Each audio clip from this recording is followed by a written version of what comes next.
Oke. Shalom. Salam jumpa kembali bersama dengan kami di sini, Gereja Injil Karunia Makedonia Jakarta Timur. Senang sekali kita bisa kembali bersama-sama belajar firman Tuhan untuk kita bertumbuh bersama, berbuah dan menjadi dewasa rohani di dalam Kristus. Semoga melalui pelayanan iman secara online seperti ini, baik melalui Facebook maupun melalui YouTube, Bapak Ibu Saudara sekalian dapat terus menikmati berkat firman Tuhan dan selalu merasakan damai sejahteranya. Amin. Sebelum kita memulai pembahasan firman Tuhan pada saat ini, marilah kita terlebih dahulu berdoa untuk memohon pimpinan Roh Kudus. Mari kita berdoa.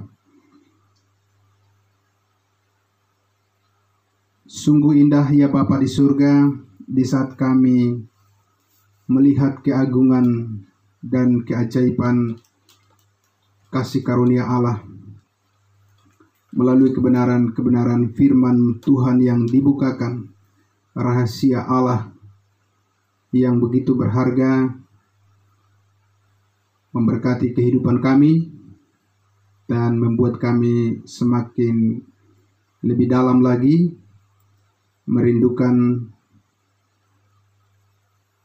akan kasih-Mu, merindukan akan firman-Mu.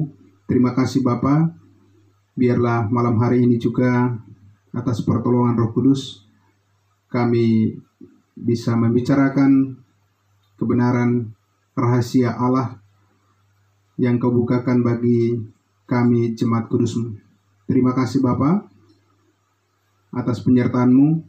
Terima kasih Yesus Kristus dan terima kasih Roh Kudus. Kami bersyukur untuk kemurahan hati-Mu. Amin.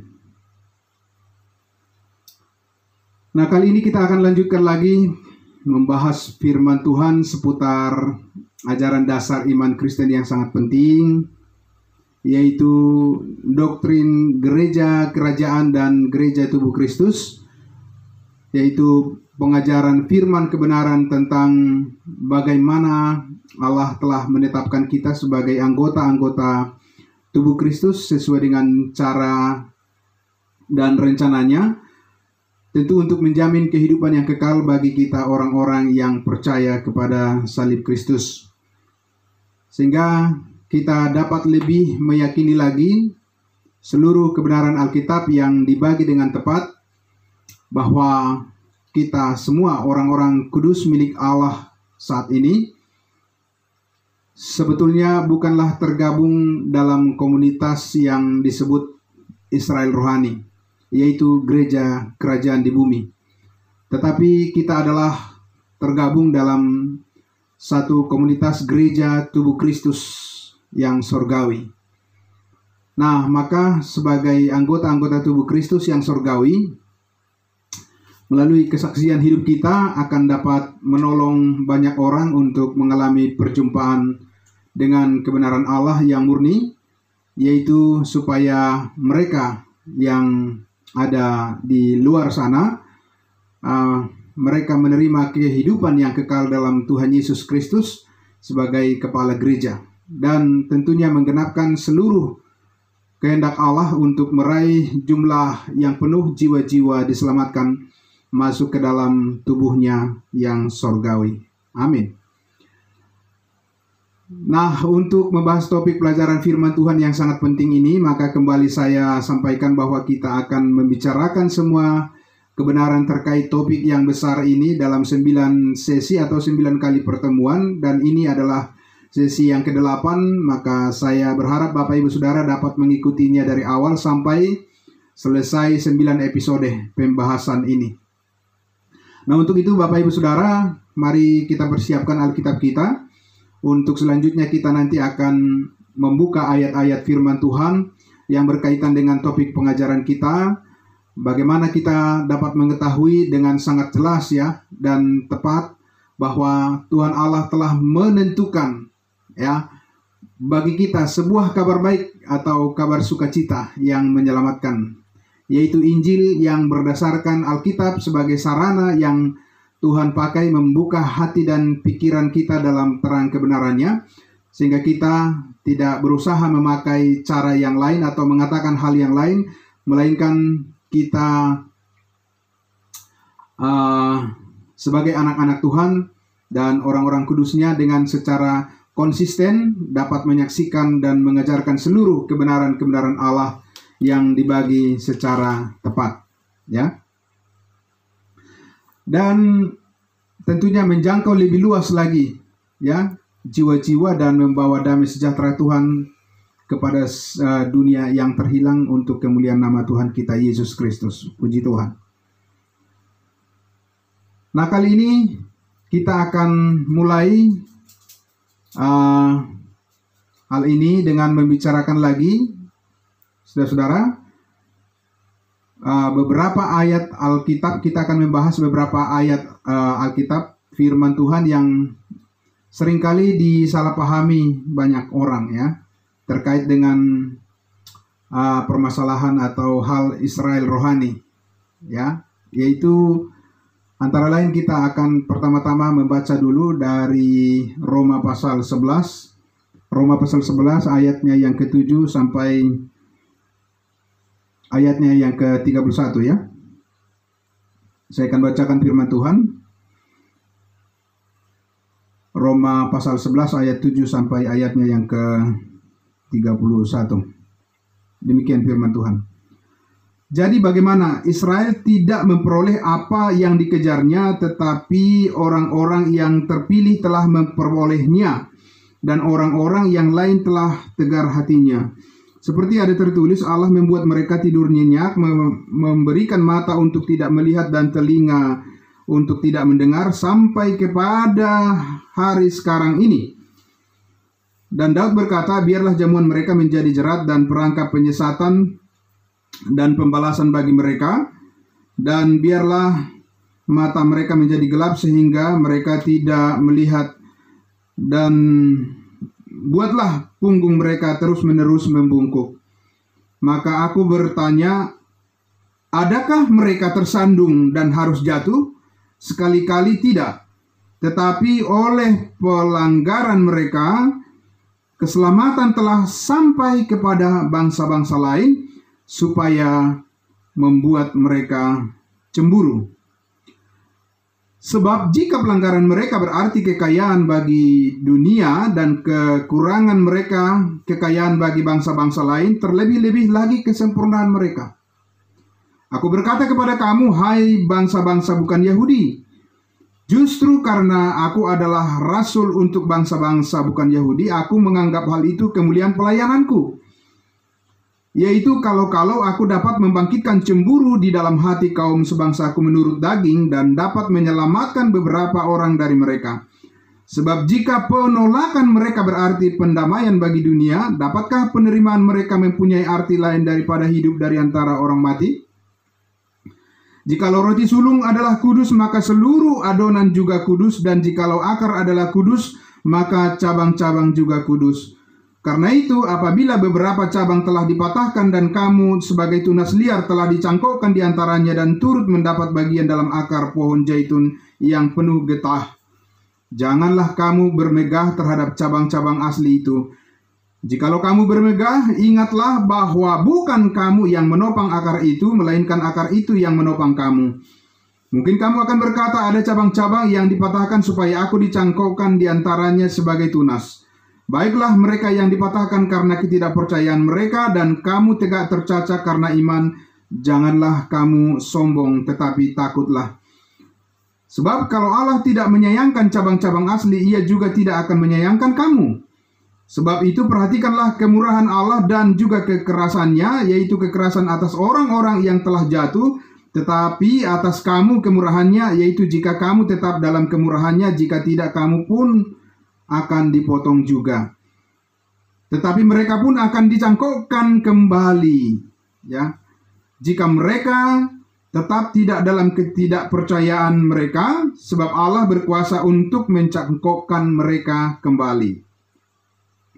Sebab itu jika kamu telah dipotong sebagai cabang dari pohon zaitun liar dan bertentangan dengan keadaanmu itu, kamu telah dicangkokkan pada pohon zaitun sejati, terlebih lagi mereka ini yang menurut asal mereka akan dicangkokkan pada pohon zaitun mereka sendiri. Sebab saudara-saudara, supaya kamu jangan menganggap dirimu pandai, aku mau agar kamu mengetahui rahasia ini. Sebagian dari Israel telah menjadi tegar sampai jumlah yang penuh dari bangsa-bangsa lain telah masuk.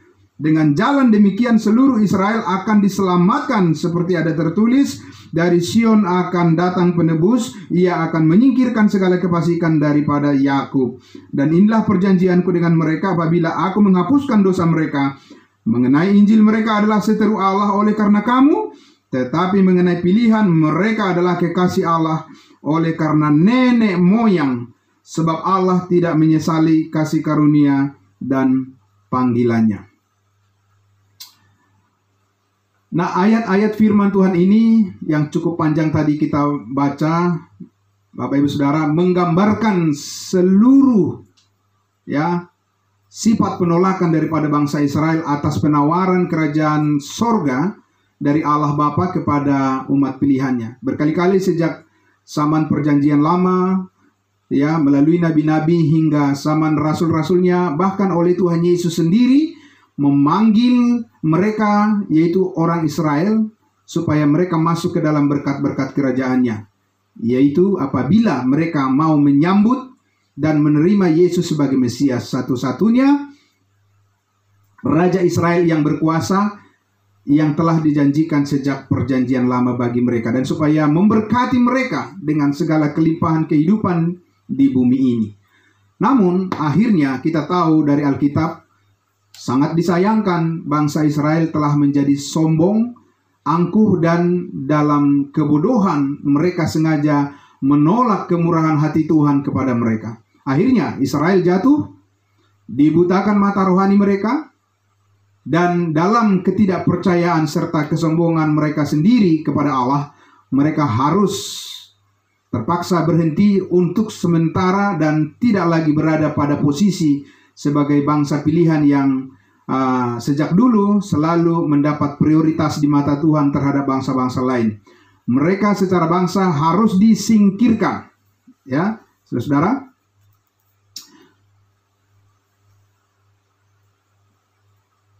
Mereka harus disingkirkan untuk sementara waktu dari urusan Tuhan dalam program perjanjiannya.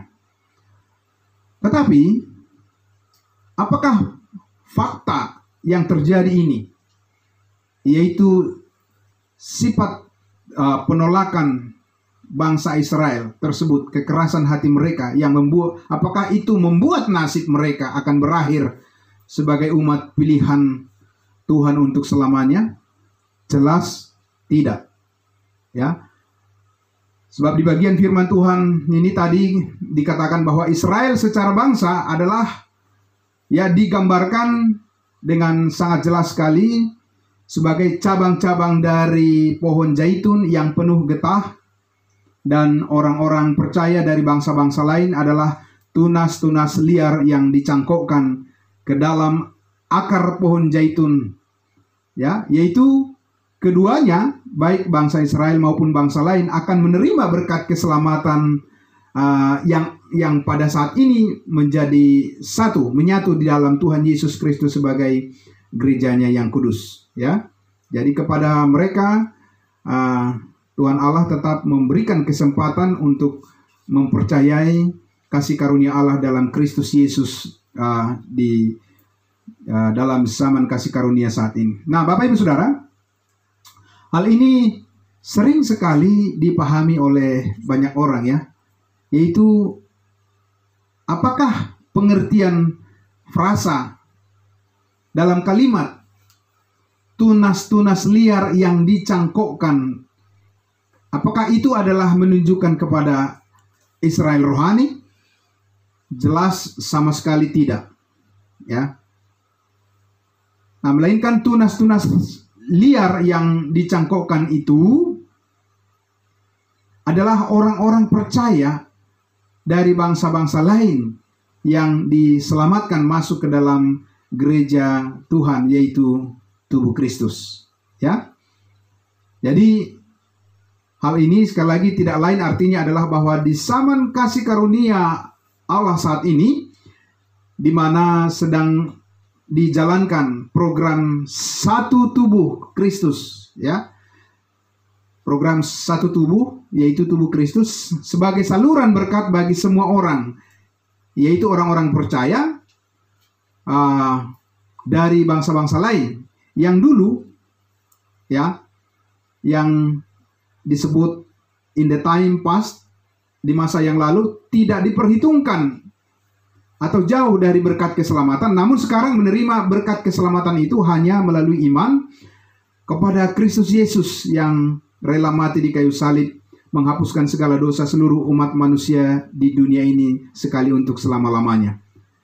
Ya, dalam pembahasan kita di sesi yang lalu, yaitu di sesi yang ke-7, hal ini sudah banyak kita bahas, ya. Nah, jadi berkat keselamatan dan seluruh berkat surgawi yang telah dan yang akan kita terima ini, yang akan datang, semuanya terjadi dari Allah. Allah mengaruniakan kepada kita berdasarkan bukan karena perjanjian Allah dengan nenek moyang kita bangsa lain, ya, sehingga kita dapat menerima secara gratis, secara cuma-cuma anugerah keselamatan hidup kekal saat ini. Tetapi semuanya itu terjadi semata-mata karena kasih karunia Allah dalam Kristus Yesus yang Allah janjikan sebelumnya, sebelum dunia dijadikan, untuk kemuliaan kita sebagai tubuh Kristus, ya. Jadi jelas sangat berbeda dengan bangsa Israel, Bapak Ibu Saudara. Kepada nenek moyang mereka Allah telah berjanji, bahkan bersumpah kepada Abraham. Allah bersumpah kepada Abraham, ya, sehingga mereka memiliki suatu perjanjian keselamatan secara bangsa. Sedangkan kepada kita, orang-orang tak bersunat, yaitu kita dari bangsa-bangsa lain yang di luar Israel, sama sekali kita tidak memiliki perjanjian seperti itu. Namun syukur kepada Tuhan kita, karena kemurahannya Ia telah mengaruniakan kepada kita berkat keselamatan yang kekal, yang berlimpah-limpah, berkat surgawi, meskipun hal ini hanyalah keselamatan bersifat pribadi atau individu, bukan kelompok atau suku atau bangsa seperti Israel punya, ya. Tapi kita sangat bersyukur karena kita telah menerima limpahan kasih karunia Allah, anugerah Tuhan Yesus Kristus untuk keselamatan kita dan berkat surgawi yang kekal. Nah, karena itu Rasul Paulus katakan agar jangan ada satupun orang yang merasa sombong, baik sebagai orang Israel maupun orang-orang dari suku bangsa lain. Karena jikapun Tuhan memberikan kesempatan untuk setiap orang masuk ke dalam rencananya yang agung saat ini, yaitu setiap orang dapat diselamatkan ke dalam hidup yang kekal saat ini, saudara-saudara, ingatlah dan sadarlah, firman Tuhan katakan semuanya itu terjadi semata-mata hanyalah karena belas kasihan Tuhan oleh kemurahan hatinya, atau karena kasih karunia-Nya melalui iman kepada pengorbanan salib Kristus Yesus Tuhan kita. Bukan karena berdasarkan perbuatan baik, bukan karena sebuah perjanjian, bukan karena melakukan hukum Taurat dan lain sebagainya. Jadi jangan ada orang yang bersikap sombong di hadapan Tuhan, tetapi hendaklah semuanya menjadi rendah hati dan bersikap bersyukur kepada Tuhan. Nah, sekarang Bapak Ibu Saudara, mari kita lihat lagi hal yang sangat penting terkait dengan Israel di masa yang akan datang, ya. Sungguh menarik memperhatikan skenario penyelamatan Israel secara bangsa akhirnya akan Tuhan pulihkan, ya. Seperti sebelumnya sudah disampaikan bahwa setelah terjadi pengangkatan gereja atau yang biasa disebut dengan rapture, yaitu gereja tubuh Kristus di mana kita saat ini sedang hidup di dalamnya, dan bahwa kita yang telah percaya dan diselamatkan semuanya adalah anggota-anggota tubuh Kristus tersebut, ya. Bahwa dengan peristiwa yang terjadi sebagaimana berdasarkan firman Tuhan dalam 1 Tesalonika pasal 4 ayatnya yang ke-13 sampai 17, maka bangsa Israel akan di mana Allah akan kembali, ya, sebagai menjadikan mereka sebagai sebuah bangsa yang disebut biji mata Tuhan akan dipulihkan. Setelah genap jumlah yang jiwa-jiwa yang diselamatkan masuk ke dalam gereja tubuh Kristus, sehingga setelah kita diangkat di awan-awan lalu dibawa ke dalam rumah Bapa yang kekal di sorga, kemudian selanjutnya Tuhan Yesus akan datang kembali ke bumi ini. Ia akan datang langsung dan turun kedua kalinya ke bumi ini untuk mengurus bangsa pilihannya, yaitu untuk menggenapi janji kerajaannya kepada nenek moyang bangsa Israel dan keturunannya, ya. Nah, mari kita baca sekali lagi dalam Roma pasal 11 ayatnya yang ke-25 dan sampai ayatnya yang ke-27. Demikian firman Tuhan. Sebab saudara-saudara, supaya kamu jangan menganggap dirimu pandai, aku mau agar kamu mengetahui rahasia ini. Sebagian dari Israel telah menjadi tegar sampai jumlah yang penuh dari bangsa-bangsa lain telah masuk. Dengan jalan demikian seluruh Israel akan diselamatkan. Seperti ada tertulis, dari Sion akan datang penebus, ia akan menyingkirkan segala kefasikan daripada Yakub. Dan inilah perjanjianku dengan mereka apabila aku menghapuskan dosa mereka. Di sini Rasul Paulus mengatakan bahwa kebenaran ini adalah sebuah rahasia yang sedang dibukakan kepada kita saat ini. Rahasia apa? Bahwa pemulihan Israel sebagai sebuah bangsa kerajaannya, kerajaan Allah di bumi, itu sangat erat kaitannya dengan berakhirnya program gereja tubuh Kristus. Ya, saat ini, dengan kata lain, bahwa semua nubuatan para nabi perjanjian lama terkait dengan masa depan Israel tidak akan ada yang terjadi atau tergenapi saat ini, berhubung karena saat ini program Allah untuk kita gerejanya tubuh Kristus sedang beroperasi. Ya, hal itu tidak akan terjadi secara tumpang tindih. Ya. Namun perlu sedikit lagi ditambahkan di sini, Bapak Ibu Saudara, bahwa sesuai dengan apa yang telah dinubuatkan oleh Nabi Daniel di kitab Daniel pasal 7 dan oleh Tuhan Yesus sendiri dalam Matius 24, bahwa setelah gereja tubuh Kristus dipenuhi dengan jiwa-jiwa yang diselamatkan, lalu firman Allah katakan kita akan diangkat naik ke atas, yaitu naik ke sorga, sesuai dengan tadi saya sebutkan di 1 Tesalonika pasal 4 dan juga di dalam 1 Korintus pasal 15. Maka hal yang akan segera terjadi kemudian di bumi sebelum Yesus datang kembali kedua kali adalah bahwa posisi atau keadaan orang Israel akan memasuki masa hukuman yang berat, yaitu masa sengsara besar di bumi ini. Masa sengsara besar di bumi ini akan berada di bawah kendali dan kuasa pemerintahan antikristus, si pembinasa keji, yang dengan sangat kejam akan menyiksa orang-orang Israel karena mereka tidak mau menyembah patung antikristus itu saat itu. Dan juga terkena dengan semua orang yang tidak percaya yang tertinggal pada saat hari pengangkatan gereja tubuh Kristus. Mereka akan mengalami hal yang sama, ya. Mereka akan mengalami penderitaan yang besar di bawah penyiksaan yang dilakukan oleh antikristus, ya. Hingga mereka semua mengerang dan berseru-seru dalam kesakitan penderitaan mereka.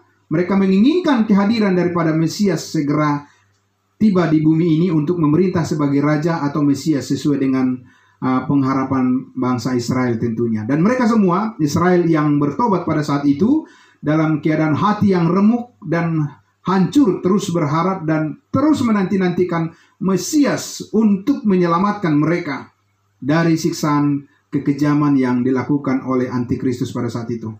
Ya, lalu di penghujung daripada masa sengsara 7 tahun di bumi pada saat itulah Yesus akan turun ke bumi, dan saat itu kedatangannya yang kedua kali, sehingga Israel akan bertobat saat itu dan bersama-sama dengan semua orang yang percaya pada masa perjanjian lama akan dibangkitkan terlebih dahulu oleh Yesus Kristus.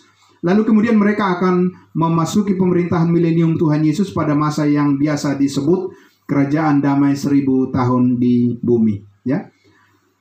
Nah, ayat firman Tuhan yang kedua yang sering disalah mengerti oleh banyak orang juga adalah yang terdapat di dalam Galatia pasal 3 ayatnya yang ke-6. Kita akan baca sampai ayatnya yang ke-29. Demikian firman Tuhan. Secara itu jugalah Abraham percaya kepada Allah, maka Allah memperhitungkan hal itu kepadanya sebagai kebenaran. Jadi kamu lihat bahwa mereka yang hidup dari iman, mereka itulah anak-anak Abraham. Dan kitab suci yang sebelumnya mengetahui bahwa Allah membenarkan orang-orang bukan Yahudi oleh karena iman, telah terlebih dahulu memberitakan Injil kepada Abraham, olehmu semua bangsa akan diberkati.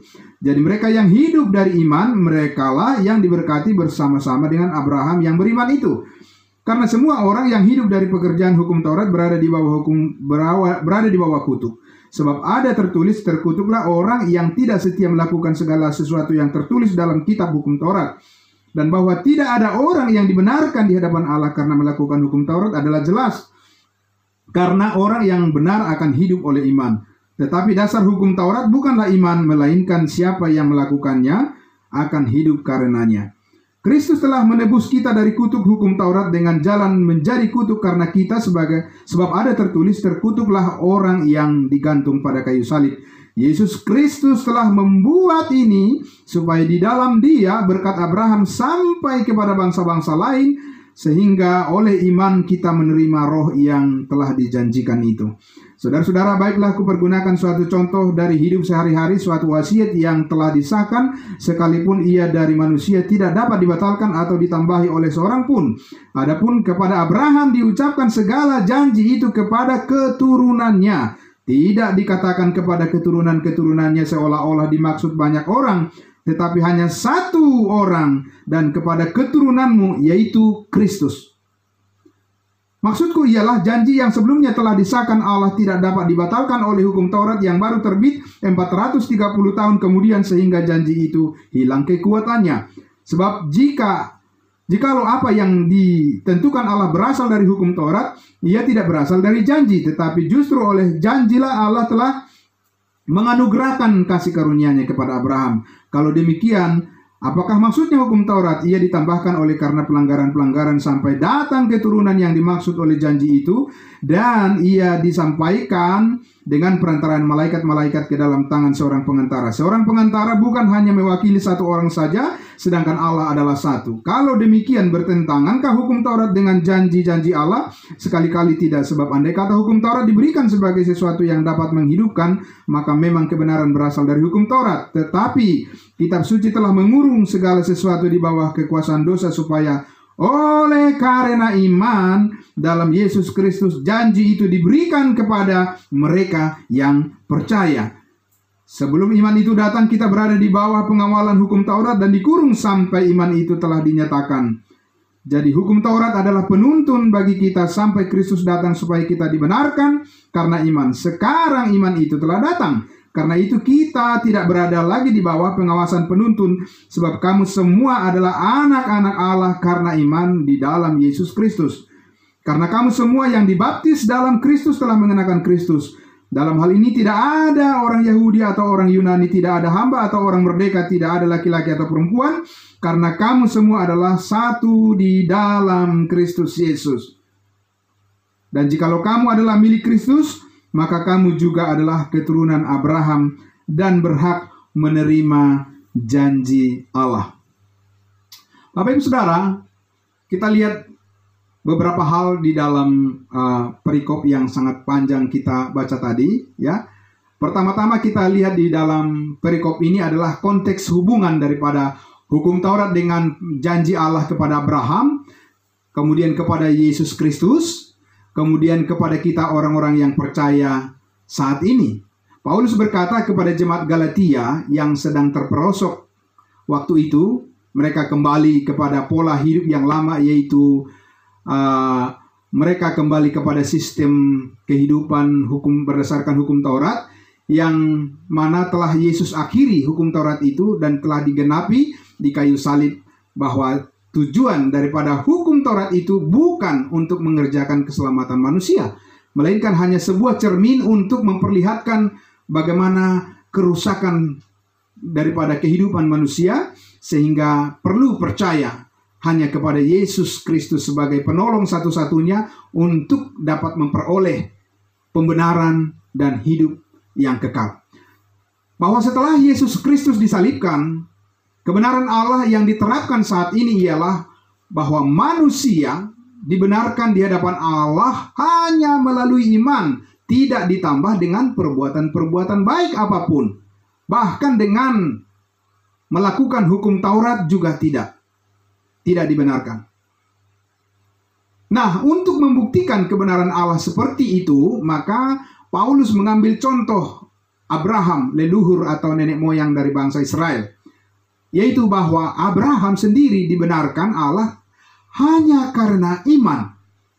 Dan hal itu, yaitu kebenaran Allah hanya karena iman itu, terjadi kepada Abraham bahkan sebelum ia disunat, sebelum Abraham disunat, sebagai tanda meterai bahwa sunat itu adalah sebagai tanda meterai Allah kepada Abraham sendiri dan juga seluruh keturunannya, yaitu bangsa Israel.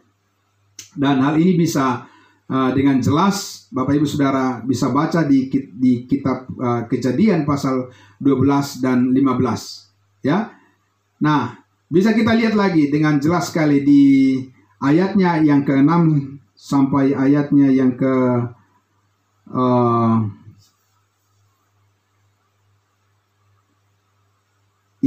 ayat 6 sampai ayatnya yang ke-9 Galatia pasal 3 ini, ya, dikatakan yaitu orang-orang yang hidup dari iman, mereka itu adalah anak-anak Abraham.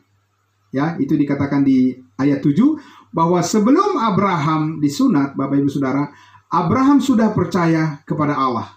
Abraham percaya bahwa melalui keturunannya semua bangsa di bumi akan terberkati.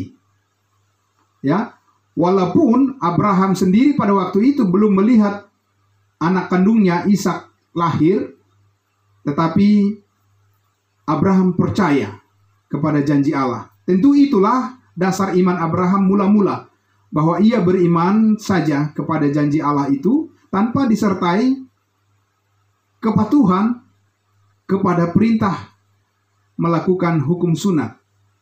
Jadi sebelum Abraham disunat, dia sudah percaya dan dia dibenarkan.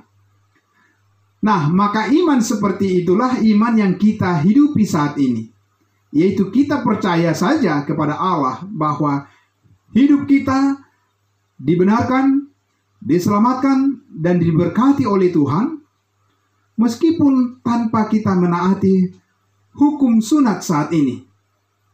Amin. Nah, maka iman macam itulah, atau kabar baik, atau Injil dalam konteks pembenaran karena iman seperti itulah yang mengidentikan iman kita kepada Abraham, nenek moyang bangsa Israel. Ya, bukan nenek moyang kita, bangsa lain, Israel. Ya, kita percaya saja 100% kepada Yesus Kristus sebagai Tuhan dan Juru Selamat kita, yang telah mati dan bangkit menebus segala dosa kita sekali untuk selama-lamanya, meskipun kita tidak melihat tanda lahiriah atau secara fisik di dalam tubuh kita sendiri. Tetapi, nah ini penting, bagaimana dengan Abraham setelah ia disunat?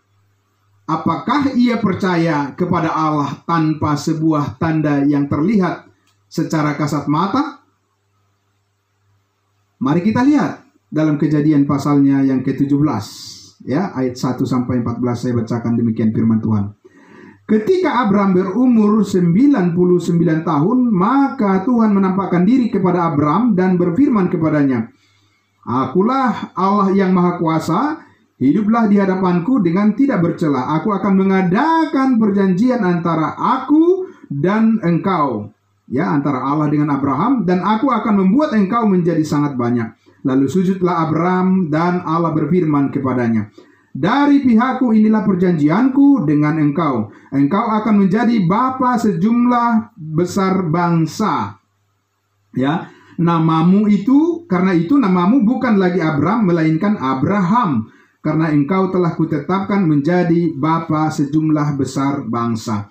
Aku akan membuat engkau beranak cucu sangat banyak, engkau akan kubuat menjadi bangsa-bangsa, dan daripadamu akan berasal raja-raja. Aku akan mengadakan perjanjian antara aku dan engkau serta keturunanmu turun-temurun menjadi perjanjian yang kekal, supaya aku menjadi Allahmu dan Allah keturunanmu. Kepadamu, ya, dan kepada keturunanmu, kepada Abraham dan kepada keturunannya Israel, akan kuberikan negeri ini yang kau diami sebagai orang asing, yakni seluruh tanah Kanaan akan kuberikan menjadi milikmu untuk selama-lamanya, dan aku akan menjadi Allah mereka. Lagi firman Allah kepada Abraham, dari pihakmu, dari pihak Abraham, engkau harus memegang perjanjianku, engkau dan keturunanmu turun-temurun. 10, ayat 10. Inilah perjanjianku yang harus kamu pegang, perjanjian antara aku dan kamu serta keturunanmu, yaitu setiap laki-laki di antara kamu harus disunat. Haruslah dikerat kulit katanmu, dan itulah akan menjadi tanda perjanjian antara aku dan kamu. Perjanjian antara Allah dan Abraham dan keturunannya. Anak yang berumur 8 hari haruslah disunat, yakni setiap laki-laki di antara kamu turun-temurun, baik yang lahir di rumahmu maupun yang dibeli dengan uang dari salah seorang asing, tetapi tidak termasuk keturunanmu. 13. Orang yang lahir di rumahmu dan orang yang engkau beli dengan uang harus disunat, maka dalam dagingmu lah perjanjianku itu menjadi perjanjian yang kekal. Dan orang yang tidak disunat, yakni laki-laki yang tidak dikerat kulit katannya, maka orang itu harus dilenyapkan dari antara orang-orang sebangsanya. Itulah ia telah mengingkari perjanjianku. Bapak Ibu Saudara, di sini kita melihat bahwa Tuhan Allah kemudian mengulangi perjanjiannya dengan Abraham, yaitu setelah dia dibenarkan oleh Allah karena iman. Kemudian setelah itu lalu Tuhan membuat suatu perjanjian yang lebih nyata lagi dengan Abraham, dengan memeteraikan sebuah tanda sunat di dalam tubuh fisik Abraham serta seluruh keturunannya. Dan Allah mengatakan bahwa tanda sunat lahiriah itu adalah sebuah tanda meterai perjanjian yang sifatnya mengikat sampai kekal, permanen sampai selama-lamanya, berlaku bagi Abraham dan seluruh keturunannya, yaitu Israel. Sekali lagi, secara permanen dan itu berlaku untuk selama-lamanya. Ya, dikatakan tadi di ayatnya yang ke-7, aku mengadakan perjanjian antara aku dan engkau serta keturunanmu turun-temurun menjadi perjanjian yang kekal, supaya aku menjadi Allahmu dan Allah keturunanmu. Kepadamu dan kepada keturunanmu, ayatnya yang ke-9, lagi firman Allah kepada Abraham, dari pihakmu engkau harus memegang perjanjianku, engkau dan keturunanmu turun-temurun. Ya, ayat 10, inilah perjanjianku yang harus kamu pegang, perjanjian antara aku dan kamu serta keturunanmu, yaitu setiap laki-laki di antara kamu harus disunat. Dan bahkan di ayatnya yang ke-14 dikatakan ditutup dengan suatu peringatan yang keras akan hukuman yang seberat-beratnya, yaitu hukuman mati bagi siapa saja pelanggar hukum sunat secara fisik.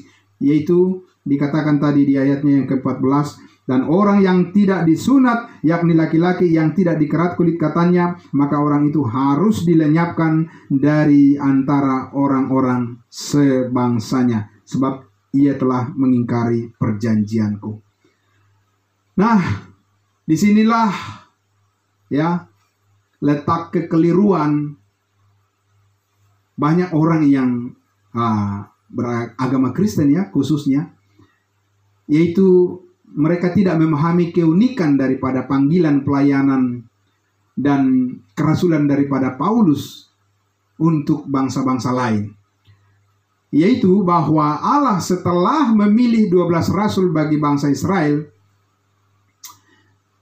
ia juga memanggil satu lagi Rasul Paulus, khususnya untuk menjalankan program Allah yang berbeda dengan program kepada Israel. yaitu yang sebelumnya bernama Saulus, lalu dipanggil menjadi Paulus. Allah pilihkan dia untuk melayani dan menyampaikan berita Injil yang berbeda dengan Injil yang diberitakan oleh 12 Rasul Kristus, yaitu Petrus dan 11 yang lainnya. Di mana letak perbedaannya, Bapak Ibu Saudara? Bahwa pemberitaan daripada Rasul Paulus adalah mengenai Injil kasih karunia Allah kepada bangsa-bangsa lain, bukan tentang Injil kerajaan sorga kepada bangsa Israel.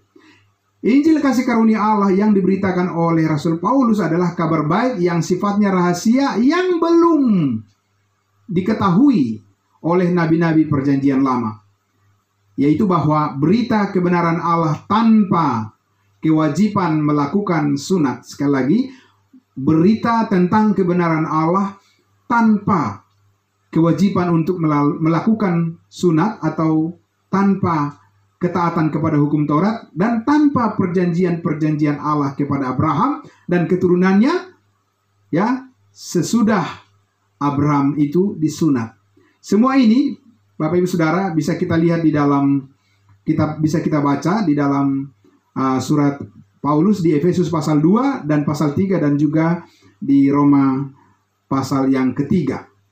Nah, itulah sebabnya kalau kita baca di dalam kitab Kisah Para Rasul, Bapak Ibu Saudara, dan khususnya di seluruh surat-surat Rasul Paulus termasuk surat Galatia, yaitu dari Roma sampai Filemon, kita melihat dengan sangat jelas bahwa Paulus sangat menekankan kebenaran Allah saat ini adalah kebenaran yang diperoleh hanya melalui iman, tanpa kewajiban bersunat dan tanpa kewajiban melakukan hukum Taurat atau yang sejenisnya.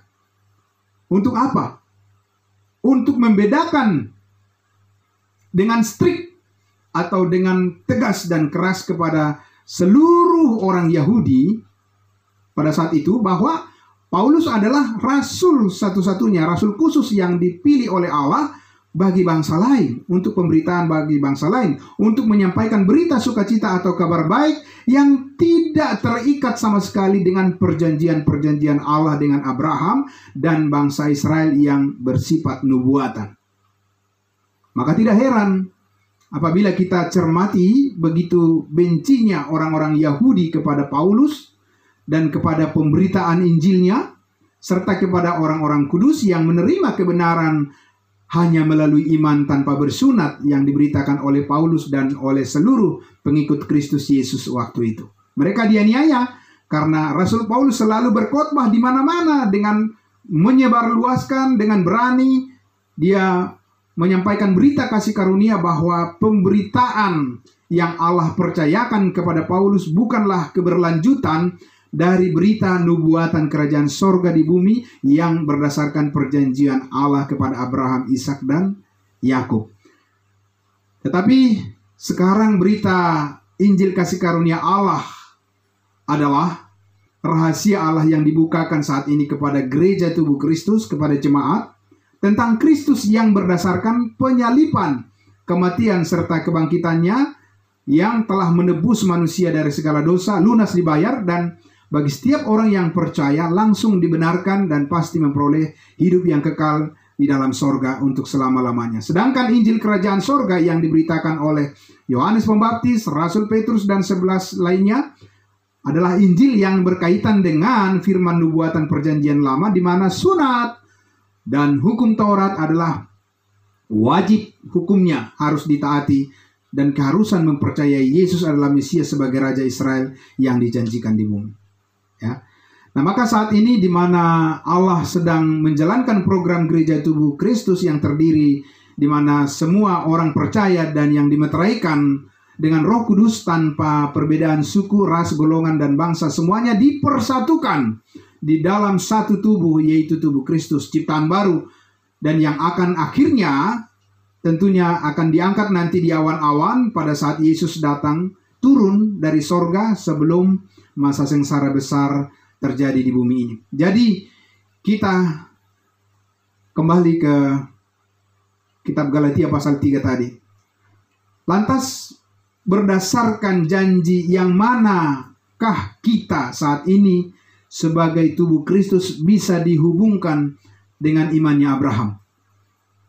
Dan dalam arti apakah kita sebagai tubuh Kristus saat ini bisa disebut anak-anak Abraham atau keturunan Abraham? Mari kita lihat lagi sekali lagi di ayatnya yang ke berapa tadi? Ayatnya yang ke 16.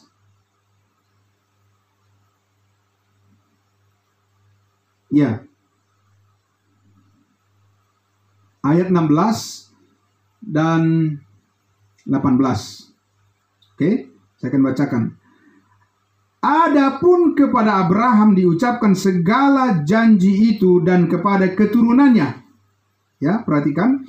Tidak dikatakan kepada keturunan-keturunannya seolah-olah dimaksud banyak orang, tetapi hanya satu orang, dan kepada keturunanmu, yaitu Kristus. Ya, ayat 18. Sebab jikalau apa yang ditentukan Allah berasal dari hukum Taurat, ia tidak berasal dari janji, tetapi justru oleh janji Allah telah menganugerahkan kasih karunia-Nya kepada Abraham. Ayat 19. Ya. Oh.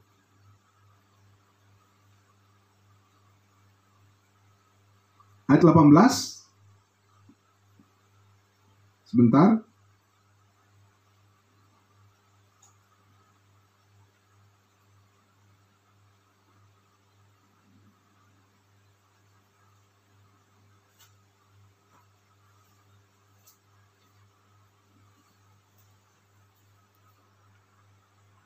Oke, mari kita lihat sekali lagi di ayatnya yang ke-16 dikatakan begini.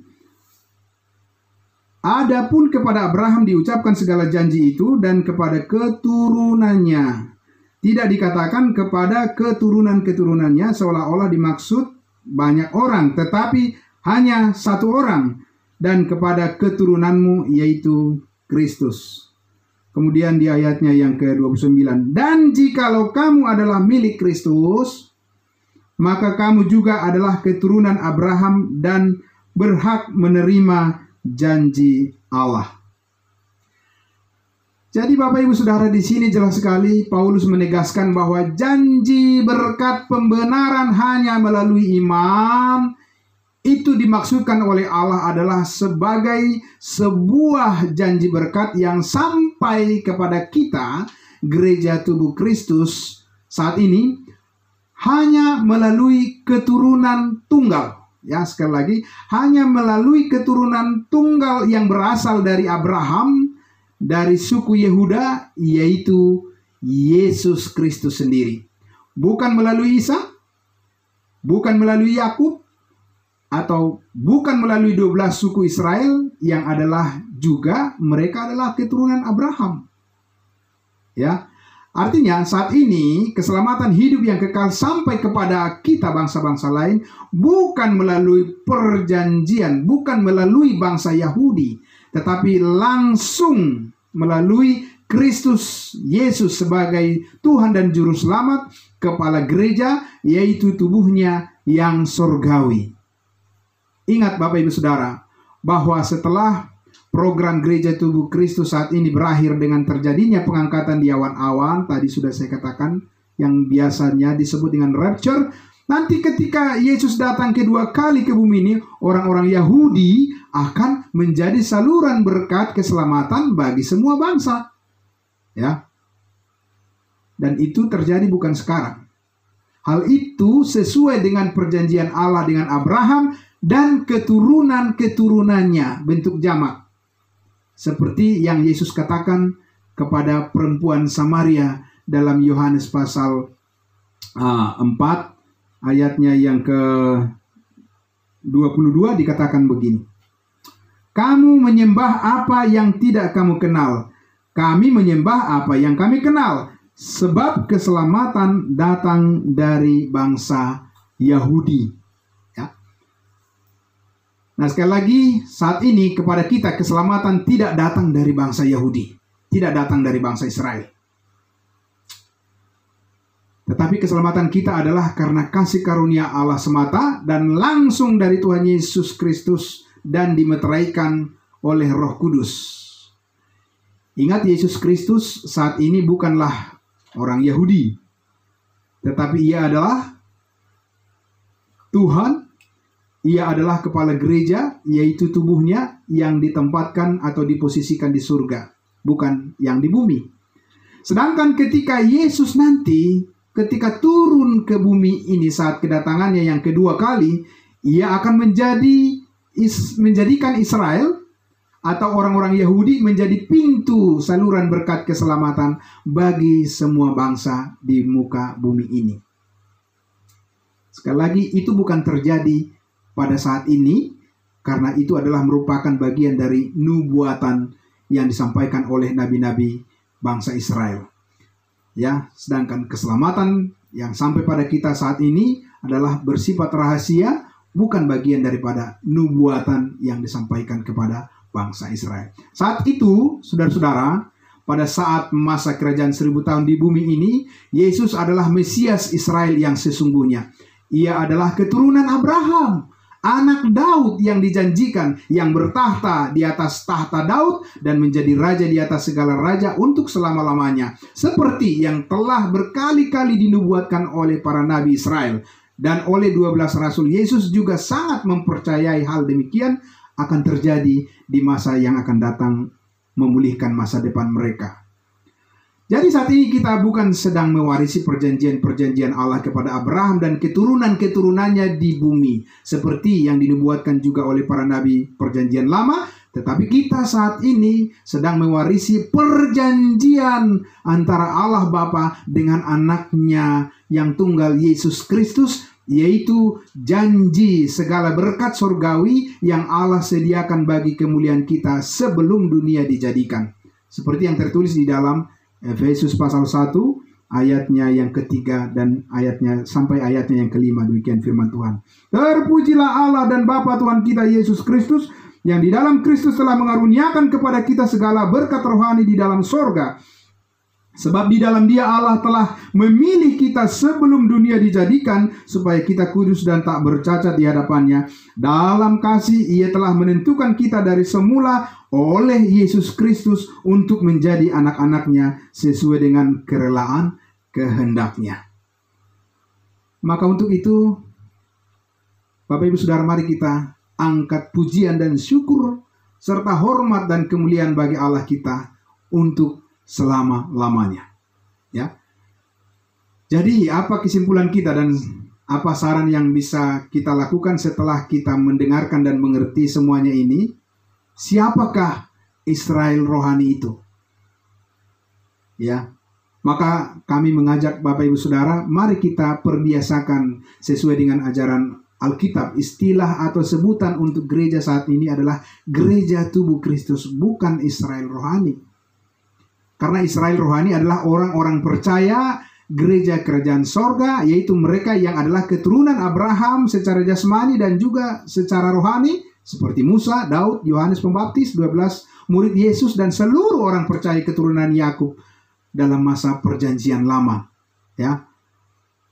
Maka dengan mengetahui seluruh kebenaran yang luar biasa ini, Bapak Ibu Saudara, untuk itu marilah kita semakin giat dan lebih sungguh-sungguh lagi memberitakan Injil keselamatan kepada semua orang untuk kemuliaan nama Tuhan Yesus, Juru Selamat kita yang hidup.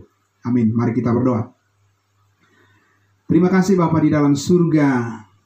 Puji syukur dan hormat kemuliaan bagi nama-Mu yang melayakkan kami mendapatkan anugerah kasih karunia Allah yang berlimpah-limpah di dalam Yesus Kristus Tuhan kami. Terima kasih atas kemurahan-Mu ya Bapa, yang melayakkan kami untuk memperoleh hidup yang kekal, dan Engkau jadikan kami anggota tubuh-Mu yang sorgawi.